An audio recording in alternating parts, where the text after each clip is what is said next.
bullpen. Byron Kerr joined now by left-hander Sean Burnett, getting ready for tonight's matchup. And Sean, boy, the bullpen has done such a great job this season.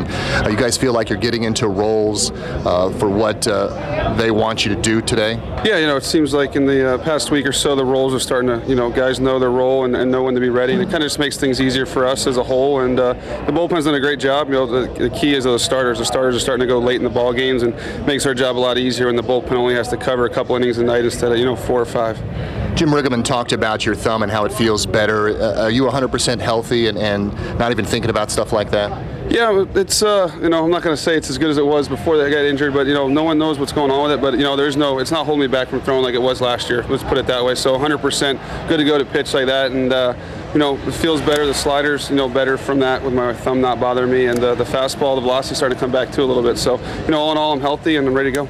Well, you're out in the bullpen, and Scott Olson almost gets a no-hitter. You had a perfect game when you were a high schooler. Can you go back and remember what that was like and what Scott might have been going through? Yeah, a little different level of competition, I'd go to say. But no, it's pretty neat. It's something you don't get to see a whole lot. Fans don't get to see it, base. I don't think I've ever witnessed one in person in the big league. So it's something special. It happens every now and then, and to be part of it's pretty cool. And I know we're all cheering for him, and Desmond gave him a hell of an effort there trying to make a play. But like I said, it happens very once in a blue moon, but it's pretty cool to be a part of it. He did a great job, and the key was getting a win last night. It was a big win, and hopefully carry some momentum to this series.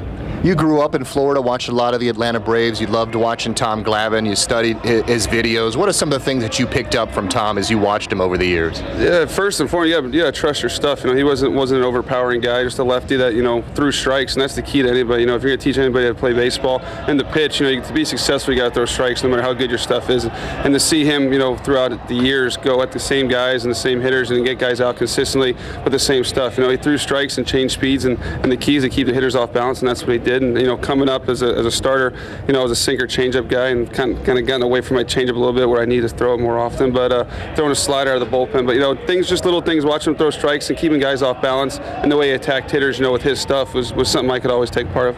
You and Scott Olson are similar too in that you guys both got sent down right before the season started. It happened to you with the Pirates. Olson has said it was a motivation. Was that a motivation early in your career to prove, when I get back up there, I'm going to stay there for the rest of my career? Oh, absolutely. You put a little chip on your shoulder, and a lot of it has to come down to the business part of the game, and that's the hardest part to swallow is the business part, because you just want to go out and play baseball like you've done your whole life, but there's the money side to it too. But no, it definitely puts a chip on your shoulder, and as long as you go down there and keep your head right and work on things, and when you get up to this level, it all pays off. But yeah, for me, I know I went down there, and it was frustrating, and you're a little pissed off, but at the same time, I think you saw, he went down there and was successful down there, and since he got up here, he's been throwing the ball great. And the same thing with me, you don't want to go back to the minor leagues. We've been there, and the lifestyle is a whole lot better up here, and it's tough to stay up here, don't get me wrong, but once you're up here, if you keep fighting and doing the things you're supposed to, it's a hell of a career.